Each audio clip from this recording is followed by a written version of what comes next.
आज मैं आपको एक ऐसे मुल्क के बारे में बताने वाला हूँ जिसका नाम सुनते ही लोग इसे नक्शे पर ढूंढने लगते हैं, मगर जब आप इस मुल्क की हकीकत जानेंगे तो शायद आप भी हैरान रह जाएं, क्योंकि इस मुल्क में एक आम मजदूर की तनख्वाह पाकिस्तान के वजीर आजम से भी ज्यादा है।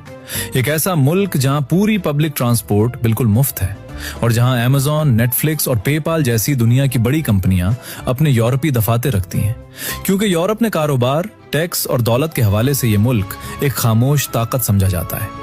ये मुल्क है लग्जमबर्ग, जहां सस्ती रिहाइश हासिल करने के ऐसे आसान तरीके भी मौजूद हैं जिनके बारे में बहुत कम लोग जानते हैं। वीजा, नौकरी, तनख्वाह, अखराजात, कवानीन और सबसे बढ़कर पाकिस्तानियों के लिए मौजूद वो मौके जो अभी खुले हुए हैं, ये सब आज आप जानने वाले हैं। और आखिर में हम आपको कुछ ऐसे हकायक भी बताएंगे जो शायद आपका मुस्तकबिल बदल दें। दोस्तों, लग्जमबर्ग यूरोप के बिल्कुल दिल में बसा हुआ एक छोटा सा मगर इंतहाई ताकतवर मुल्क है।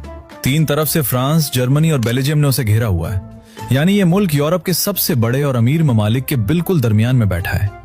रकबा सिर्फ 2600 मुरब्बा किलोमीटर है, इस्लामाबाद के जिले से भी छोटा।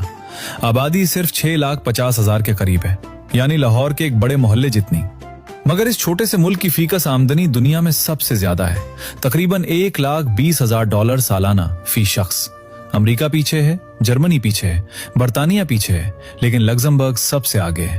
और ये बात सुनकर जो सवाल जहन में आता है वो ये है कि इतना छोटा मुल्क इतना अमीर कैसे बना।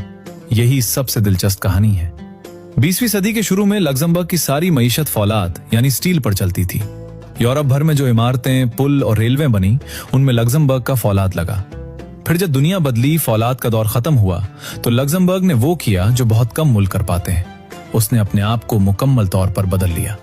हुकूमत ने फैसला किया कि हम फाइनेंस और बैंकिंग का मरकज बनेंगे। टैक्स के कवानीन आसान किए गए, गैर मुल्की कंपनियों को आने की दावत दी गई और देखते ही देखते लंदन के बाद लग्जमबर्ग यूरोप का दूसरा सबसे बड़ा मालियाती मरकज बन गया। आज यहाँ 500 से ज्यादा बैनुल अक़वामी बैंक काम कर रहे हैं। अमेज़न ने अपना यूरोपीय हेडक्वार्टर यहाँ बनाया, स्काइप यहाँ से शुरू हुई, पेपैल का यूरोपीय दफ्तर यहाँ है, नेटफ्लिक्स भी यहाँ है। ये सब इत्तेफाक नहीं, ये एक सोची समझी हिकमत अमली का नतीजा है। और अभी एक और बात सुने जो शायद आपको हैरान कर दे। लग्जमबर्ग खलाई सनत में भी सरमायाकारी कर रहा है। खला में मौजूद एस्ट्रॉइड से मिनरल्स निकालने का कानून बनाने वाला दुनिया का पहला मुल्क लग्जमबर्ग है। यानी ये छोटा सा मुल्क सिर्फ जमीन पर नहीं, खला में भी अपना मुस्तकबिल देख रहा है। यही सोच इसे बाकी दुनिया से अलग करती है। अब बात करते हैं लग्जमबर्ग के खूबसूरत मकामात की, क्योंकि ये मुल्क सिर्फ पैसे की बात नहीं, ये एक इंतहाई खूबसूरत जगह भी है। लग्जमबर्ग सिटी पूरी दुनिया के खूबसूरत तरीन दारुल हुकूमतों में शुमार होता है और यूनेस्को ने इसे वर्ल्ड हेरिटेज साइट करार दिया हुआ है।